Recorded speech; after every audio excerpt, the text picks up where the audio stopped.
So, hello and welcome. We have a big problem in Bitcoin, and that is that using Bitcoin anonymously is very difficult, expensive, and slow. That was the founding mission of Adam Fixor back in 2015 when he tried to address this problem.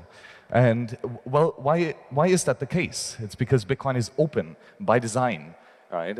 And that also means that it is free and open source software, where we can all verify what each other is doing, and in order to ensure that we have the money that we actually have agreed to. So all of the coins must be verified by every single participant of the network, and that is really not good. It is great that we can have a base money system without a single trusted third party, but it's also really hard to use this system privately. And that is because there's a litany of lists of things that you need to take care of in order to ensure that you're actually staying private with your money. And let's be honest, none of us actually knows what all of these things mean and why they're important and how exactly we should optimize to improve these things. Bitcoin's UTXO model is really great. It's a very efficient way to establish a global consensus over the base money. However, it's also very terrible because it enables everyone to get a peek into your financial transactions. The same traits, the same fundamental aspects that make Bitcoin so verifiable also make it very traceable. And this is something that we will inherently have to deal with. So when you have confidential transactions, like for example in a banking system, then only the sender and the receiver and the trusted third-party bank know about the inner details of what's going on here. That's cool, right? We can do a lot of things here. That's what we were all used to for many years. But in Bitcoin, every transaction is public, right? So everyone can see what's going on, especially when, or also including when we are doing Bitcoin peer-to-peer trades. And why is that? It will lead you to being the fish in the glass bowl. And just imagine what would happen if someone can type in your name into Google and you see exactly when and how much money he received and from whom and where he's spending it. That is a big problem. And why is that the case? Because this is fundamentally what a Bitcoin transaction looks like. Right? We have inputs on the left side. Those are the coins that are being spent. And we have outputs on the right side. Those are the coins that are being generated, the addresses that receive new money. And when we have a small transaction like this, it is quite easy to see what is going on. In this case, someone is spending 3 of his coins. Right? These coins might have been to different addresses. So in the past, nobody knew that they belonged to the same person. But now, because you spend it all together in one transaction, it's clear that this is everyone, that all these belong to one person. And you can also see that in the future, there are 2 outputs, and one of them goes back to the person who made the payment. And now you can follow his future transaction history as well. Also in a case like this one, for example, that might be an exchange, making a batched payout to all of the people who have stacked sats and want to withdraw it. But now if you're one of those users of the exchange, you can see exactly how much Bitcoin other users of the exchange have bought. And that's just not great. Right, so it is just really difficult to use Bitcoin without leaking sensitive personal information, like your total wallet balance, like the time and the amount that you received in the past, and who was sending that money to you, how long you held on to it, and where you're going to spend it next. All of these things might, by accident, be shared in the background without you even knowing that this is going on. If there is no good privacy best practices by default, then it means that unnecessary information is linked all over the place. However, there is still hope, right? Today, and without changing Bitcoin a single bit. And we have a system that is completely trustless, meaning that nobody can steal from you. It's fully non-custodial, and nobody can spy on you, not even the service provider or the other participants of this protocol. It works with any amount of Bitcoin. Well, basically, minimum of 5,000 sats and a maximum of 40,000 Bitcoin.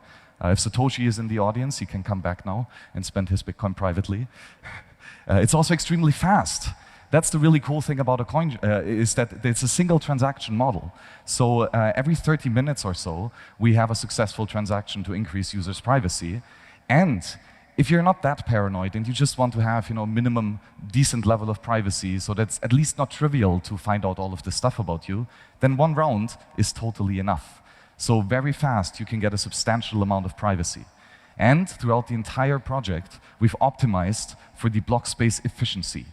Right? We really want to have a system that is very efficient and cheap to use. We don't want to use much more block space than other regular Bitcoin users would want to use.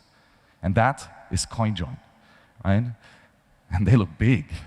They have many inputs and many outputs. Coinjoins are collaborative Bitcoin transactions. So instead of you alone making a transaction, you get together with your friends, everyone here in the room, and we build a gigantic transaction where we send money, right, to ourselves along with others at the same time. That's the basic gist of a coinjoin. And again, you can't lose money with it, and nobody can spy on you here. Coinjoin transactions have inputs, just like any Bitcoin transaction. But they're not just from you, they're from many different people. They also have outputs, not just from you, but from many people. And the idea here is that we want to prevent these three things from happening. We want to prevent that an attacker can find out which different inputs belong to the same user. And we want him, that means here we have a list of inputs, all with different amounts and different addresses. But which of these hundreds of addresses, which of them belong to the same guy? I really don't know. We also want to prevent the attacker from knowing which inputs go to which outputs. So how is the money flowing here? Who is paying whom, so to say? That is the core aspect. We want to transact privately. And here again, the list of addresses on the output side, which of these outputs belongs to whom?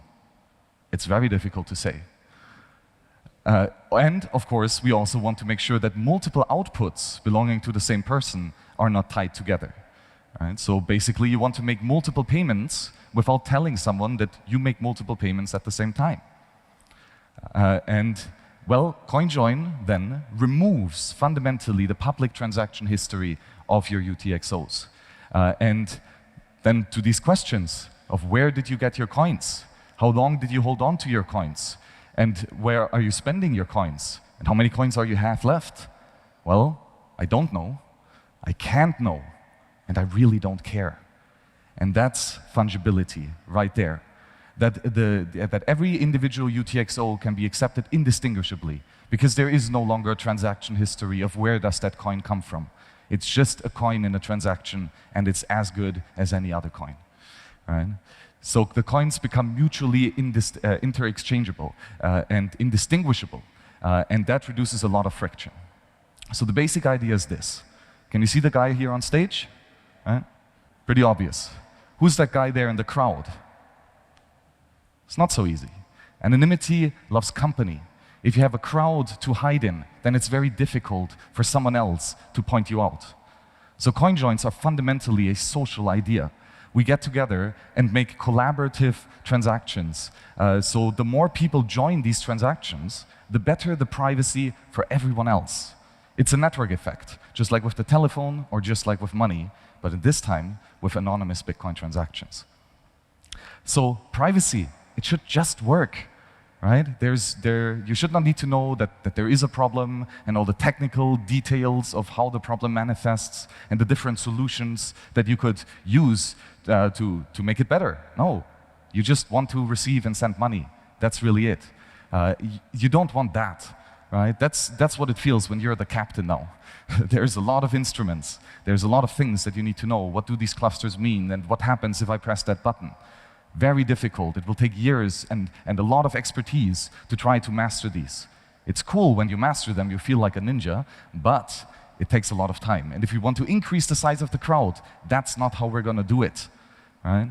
Because then all of these questions, all the difficult privacy scenarios that users have to deal with, they all come back. And the user, the end user, mom and dad who just want to receive and send money, they have to find answers to all of these questions. And that's just not good enough. So privacy must be the default. And that is what we're doing with Wasabi Wallet. Let's run through a really quick demo. Take a picture of this slide. Right here, first step that you want to do is to download and verify and install Wasabi. This is our PGP key. Make sure that you're getting the right software by verifying signatures. You'll only have to do it once, because for every update, the software checks the signatures automatically. But the first time you do, it's quite important. Then what's next? It's going to be a really difficult demo, okay? You receive Bitcoin. You wait. You spend Bitcoin. And that's it. That's the demo. That's all that you need to do in order to do anonymous transactions of the base money that is Bitcoin. Today, right now. And why and how do we do this? We want to have the easiest possible default with optional insight and control.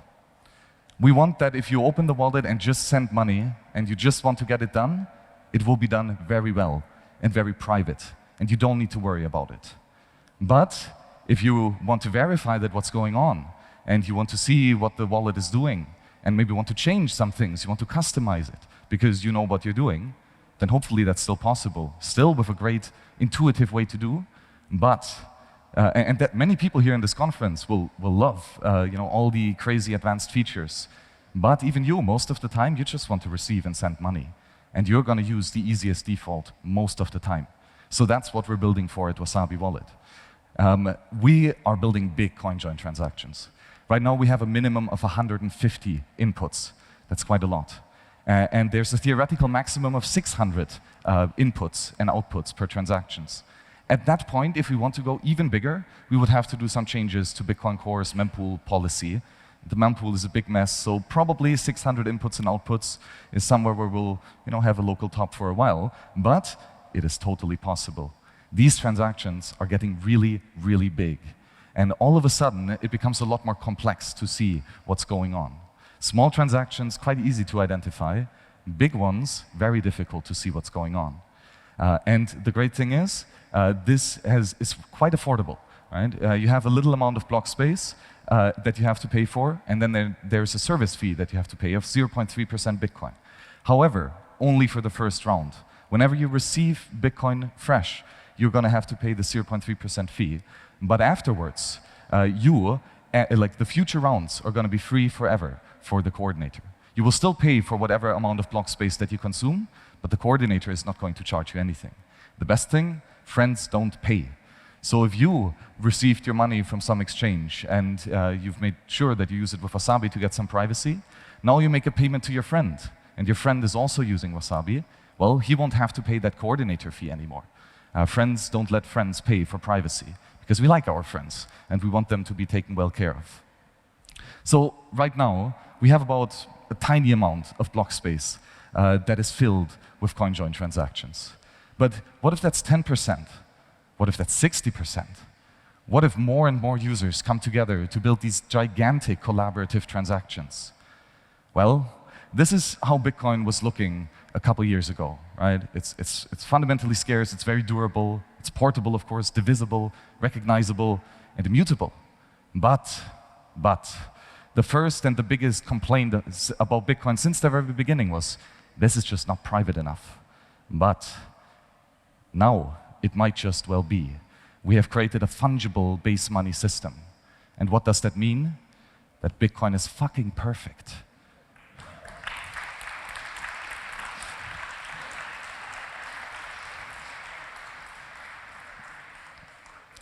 CoinJoins make Bitcoin private. And Wasabi makes privacy usable. And that's our mission with Wasabi 2.0. And the best thing, it's not just us anymore. There are cypherpunks all over the place that want to use these technologies. Multiple wallets, like Trezor, like BTC Pay, are integrating these types of collaborative transactions so that users across different wallets can use these transactions together and make sure that we have a big happy party in our CoinJoin pool. So if you want to join us on this effort to bringing anonymous base money to this world, well, we're having a blast. Thank you very much.